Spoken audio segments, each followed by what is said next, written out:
Pakistan diary کے آج کے موضوعات اس طرح ہیں۔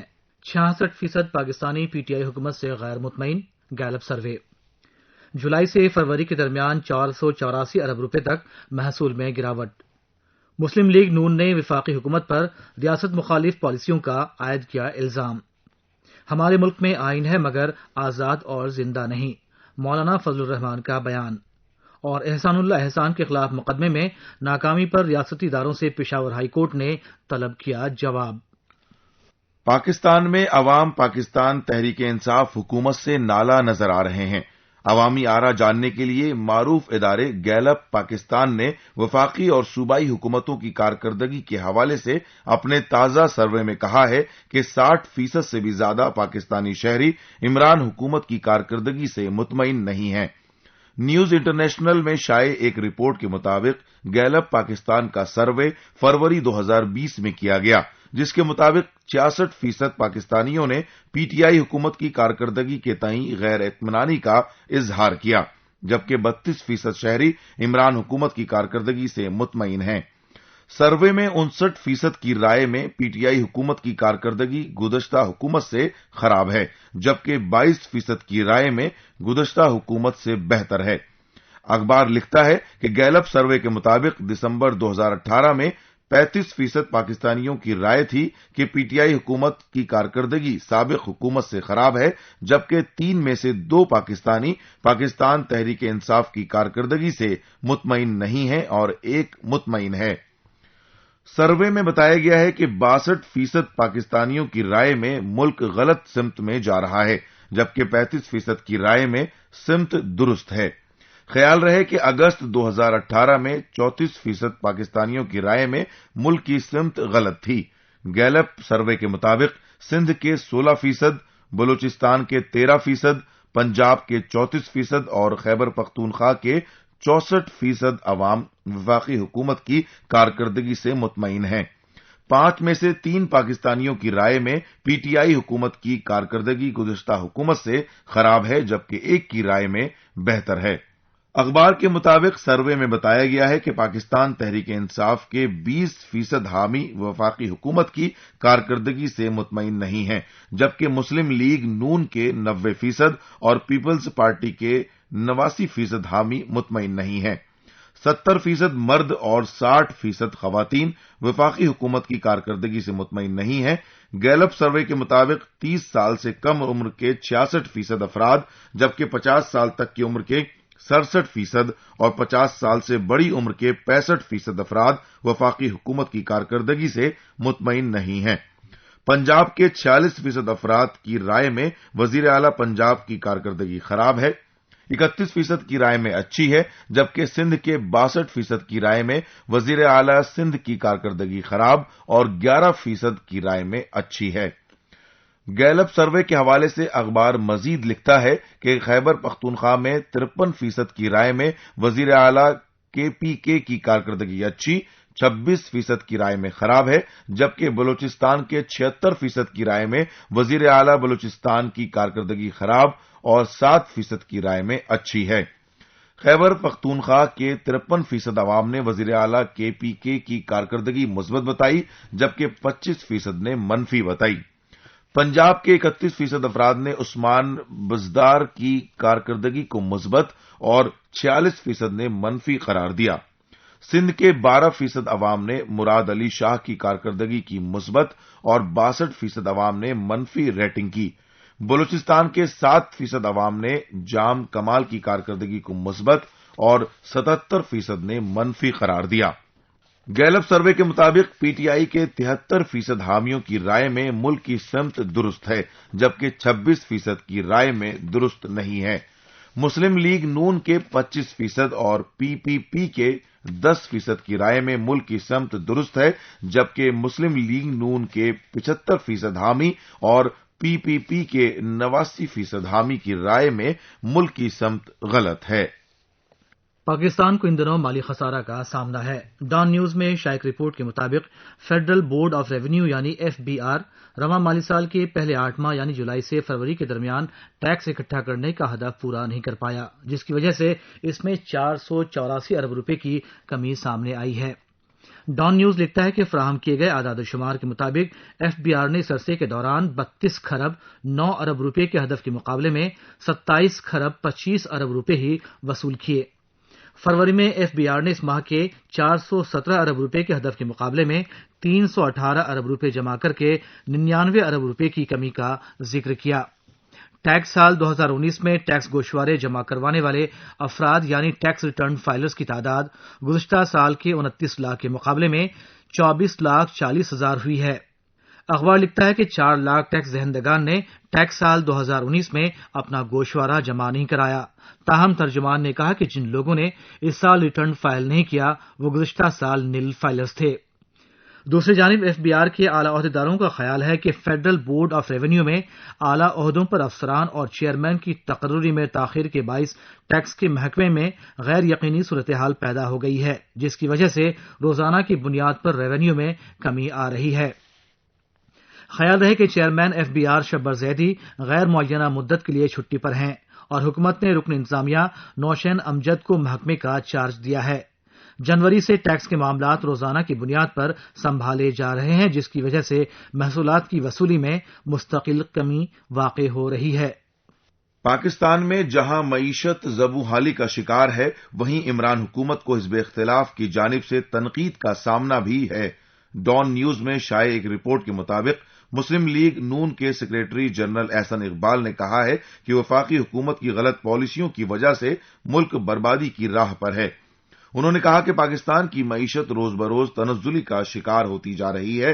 احسن اقبال کا کہنا تھا کہ ملک میں ہر چیز کی قیمت آسمان چھو رہی ہے اور یہ کہ ادویات کی قیمت میں کئی گنا اضافہ کر دیا گیا ہے۔ جیو نیوز میں شائع ایک دیگر رپورٹ کے مطابق احسن اقبال نے کہا کہ ملک کو حکمرانی کا کورونا وائرس کھائے جا رہا ہے، جس کا واحد علاج فوری اور صاف شفاف الیکشن ہے اور یہ کہ اس سال صاف شفاف الیکشن کرائے جائیں۔ جیو نیوز کے مطابق احسن اقبال نے کہا کہ جج کے فیصلے کی سیاہی خشک نہیں ہوئی کہ نیب نے اگلے ہی دن انہیں بلا لیا۔ احسن اقبال نے حکومت کی نکتہ چینی کرتے ہوئے کہا کہ کاش نیب کی یہ پھرتیاں آٹا چینی مافیا کے خلاف بھی ہوتی تو بات ہی کچھ اور ہوتی، لیکن سارے مافیا تو وزیر اعظم کی چھتری تلے بیٹھے ہیں۔ اخبار کے مطابق مسلم لیگ نون کے سیکریٹری جنرل احسن اقبال نے کہا کہ وزیر اعظم عمران خان ملکی تاریخ کے سب سے زیادہ تقسیم کرنے والے رہنما ہیں۔ احسن اقبال نے مزید کہا کہ پارلیمان کے اندر اور باہر احتجاج جاری رکھیں گے۔ احسن اقبال نے عمران حکومت کو تنقید کا نشانہ بناتے ہوئے کہا کہ اگر حکومت نے سابق وزیر اعظم نواز شریف کی صحت کے بارے میں کوئی بات کی تو وہ پاکستان واپس آنے کا کہہ دیں گے، جس سے حکومت کے ہاتھ پیر پھول جائیں گے اور پھر حکومت ہیتھر وائرپورٹ پر نواز شریف کو روکے گی اور کہے گی کہ علاج مکمل کر کے ہی واپس آئیں۔ اسی درمیان سابق وزیر اعظم اور پاکستان مسلم لیگ نون کے سینئر لیڈر شاہد خاقان عباسی نے کہا ہے کہ وفاقی حکومت ہر محاذ پر ناکام ہو رہی ہے۔ نئے انتخابات کا مطالبہ کرتے ہوئے شاہد خاقان عباسی نے کہا کہ ملک تبھی آگے بڑھ سکتا ہے جب آزادانہ و منصفانہ انتخابات کرائے جائیں۔ انہوں نے کہا کہ عمران حکومت کو ملک کو تباہی کے راستے پر لے جانے کی اجازت نہیں دے سکتے۔ جمعیت علماء اسلام فے کے سربراہ مولانا فضل الرحمان نے عمران حکومت کو تنقید کا نشانہ بناتے ہوئے کہا ہے کہ پاکستان میں آئین ہے مگر آزاد اور زندہ نہیں ہے۔ دی نیشن میں شائع رپورٹ کے مطابق اسلام آباد میں تحفظ آئین پاکستان کنونشن سے خطاب کرتے ہوئے مولانا فضل الرحمان نے کہا کہ محرومی کے احساس کو ختم کرنا ہے تو آئین پر عمل کرنا ہوگا۔ انہوں نے کہا کہ آئین اگر اسلامی ہے تو اسلامی ہونے کے باوجود یہاں اسلام نہیں آ سکا، اور اگر آئین جمہوری ہے تو آج تک یہاں جمہوریت نہیں آ سکی۔ انتخابات میں دھاندلی کا حوالہ دیتے ہوئے انہوں نے کہا کہ عوام ایک باکس میں ووٹ ڈالتے ہیں لیکن گنے کسی دوسرے باکس سے جاتے ہیں اور اسی عمل سے جمہوریت کا قتل کیا جاتا ہے۔ ڈان نیوز کے مطابق وفاقی حکومت کی نکتہ چینی کرتے ہوئے مولانا فضل الرحمان نے کہا کہ جس ملک میں عدلیہ نہ ہو اور عدلیہ کے چیف جسٹس عدلیہ کی آزادی کی تحریک چلائیں، جس جج کے فیصلے اچھے نہ لگیں تو ان کے خلاف ریفرنس آ جائے، قانون کو طاقتور جب چاہیں اس کی شکل بگاڑ دیں تو اس کا انجام کیا ہوگا۔ ان کا کہنا تھا کہ اگر عدلیہ اور وکلا برادری آئین و قانون کو تحفظ نہ دے سکیں تو ملک کہاں جائے گا۔ روز بروز خراب ہوتی معیشت پر بات کرتے ہوئے مولانا فضل الرحمان نے کہا کہ ملک کی معیشت تباہ ہو گئی ہے اور لوگ ملک سے باہر جا رہے ہیں۔ پاکستان میں سرمایہ کار کا سرمایہ غیر محفوظ ہو گیا ہے۔ ملک میں کارخانے بند ہو رہے ہیں اور مہنگائی عروج پر جا رہی ہے۔ حکومتی بیانات کی جانب اشارہ کرتے ہوئے انہوں نے کہا کہ نااہلوں نے شرح نمو 2% دکھایا جو جھوٹ تھا۔ انہوں نے مزید کہا کہ گزشتہ سال کی نسبت گندم میں 30% اور چاول کی پیداوار میں 40% کی کمی آ گئی ہے۔ جمعیت علماء اسلام کے امیر مولانا فضل الرحمان کا کہنا ہے کہ نااہل حکمرانوں کی وجہ سے ملک کی معیشت تباہ اور مہنگائی عروج پر ہے۔ پشاور ہائی کورٹ نے کالعدم تحریک طالبان پاکستان TTP کے سابق ترجمان احسان اللہ احسان پر مقدمہ نہ چلانے کے خلاف توہین عدالت کی درخواست پر متعدد ریاستی اداروں کو جواب جمع کروانے کی ہدایت دی ہے۔ ڈان نیوز کی ایک رپورٹ کے مطابق جسٹس اکرام اللہ خان اور جسٹس اعزاز انور نے درخواست کے فریقین کو نوٹس جاری کرتے ہوئے 15 روز میں جواب جمع کروانے کی ہدایت دی ہے۔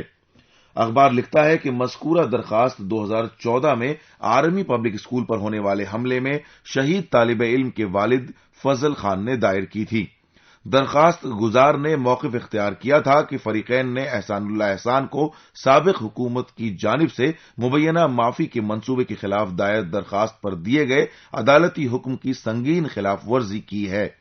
مذکورہ درخواست میں chief of army staff, director general inter services intelligence, ISI Khyber Pakhtunkhwa کے چیف سیکریٹری اور وزارت داخلہ، دفاع، قانون اور پارلیمانی امور کو فریق بنایا گیا ہے۔ اخبار مزید لکھتا ہے کہ 6 فروری 2020 کو احسان اللہ احسان کی ایک مبینہ آڈیو سوشل میڈیا پر گردش کر رہی تھی، جس میں انہوں نے دعویٰ کیا تھا کہ وہ سیکورٹی فورسز کی حراست سے فرار ہو گیا ہے۔ ہتھیار ڈالنے سے قبل احسان اللہ احسان کالعدم تحریک طالبان پاکستان کے منحرف گروپ جماعت الاحرار سے منسلک تھے۔ عدالت میں درخواست گزار کے وکیل امیر اللہ خان چمکنی نے موقف اختیار کیا کہ 25 اپریل 2018 کو ہائی کورٹ بینچ نے ڈپٹی اٹارنی جنرل کی جانب سے عدالت کو اس بات کی یقین دہانی کروانے پر کہ حکومت کا احسان اللہ احسان کو معافی دینے کا کوئی ارادہ نہیں ہے، فضل خان کی پہلی درخواست خارج کر دی تھی۔ وکیل کا کہنا تھا کہ عدالت نے حکم دیا تھا کہ احسان اللہ احسان کو بغیر مقدمے کی تکمیل کے رہا نہیں کیا جانا چاہیے۔ ان کا مزید کہنا تھا کہ 16 دسمبر کو آرمی پبلک اسکول پر ہونے والے دہشت گردانہ حملے میں 148 طالب علموں اور عملے کے اراکین کے علاوہ درخواست گزار کے بیٹے صاحبزادہ عمر خان بھی شہید ہو گئے تھے۔ اخبار کے مطابق وکیل کا مزید کہنا تھا کہ اس وقت میرے موکل اس بات کی سرتوڑ کوششیں کر رہے ہیں کہ صوبے کی تاریخ کے سیاہ ترین دن کے پس پردہ مجرمان کو انصاف کے کٹہرے میں لایا جائے تاکہ دیگر بچوں کے والدین اس ناقابل تصور آزمائش سے نہ گزریں جو درخواست گزار نے برداشت کی۔ وکیل کا مزید کہنا تھا کہ واقعے کے اگلے ہی روز کالعدم تحریک طالبان پاکستان نے اس کی ذمہ داری قبول کر لی تھی۔ ابتدائی سماعت میں وکیل نے کہا کہ حملے کے تقریباً 3 برس بعد مرکزی ملزم احسان اللہ احسان نے ہتھیار ڈالے اور قانون نافذ کرنے والے اداروں نے انہیں حراست میں لے لیا، جس سے ان کے موکل کو انصاف ہونے کی کچھ امید ہوئی تھی۔ وکیل کے مطابق درخواست گزار اس وقت حیران رہ گئے کہ جب اداروں کی جانب سے احسان اللہ احسان کو بے خبر، بے گناہ اور ایسا آدمی دکھایا گیا جس کا برین واش کیا گیا تھا اور جو نادانستہ طور پر صوبے میں دہشت گردی کی کارروائیوں کا ماسٹر مائنڈ تھا۔ اخبار مزید لکھتا ہے کہ وکیل کا کہنا تھا کہ فضل خان نے اس وقت بھی عدالت میں درخواست دائر کی تھی جس پر فریقین نے عدالت کو بتایا تھا کہ دہشت گرد احسان اللہ احسان کو معافی نہیں دی جائے گی اور یہ کہ فوجی عدالت میں مقدمہ چلایا جائے گا۔ انہوں نے دعویٰ کیا کہ مقدمہ چلانے کے بجائے احسان اللہ احسان کو شاندار گھر فراہم کیا گیا جہاں سے وہ بعد میں فرار ہو گیا۔